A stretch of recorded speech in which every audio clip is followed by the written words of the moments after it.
Own driving చేయకూడదు. ఏ vehicle అయినా 2 wheeler పోయేటప్పుడు డ్రైవరు వెనక కూర్చున్న వాళ్ళు ఇద్దరు హెల్మెట్ కంపల్సరీ పెట్టుకోవాలి కదా 2 వీలర్ డ్రైవ్ చేసేటప్పుడు. అలాగే కార్లో ప్రయాణం చేసేటప్పుడు అందరు సీట్ బెల్ట్ కూడా పెట్టుకోవాలి చెప్పారు కదా. ఒక ముఖ్యమైన విషయం ఏంటంటే మీ పిల్లలకు బిలో 18 years ఉంటే వాళ్ళు అందరూ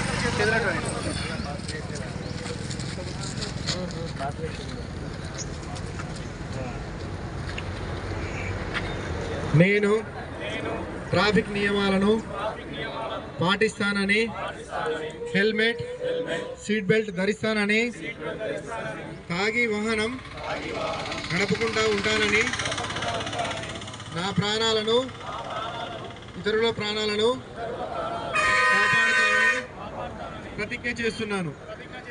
జై హింద్.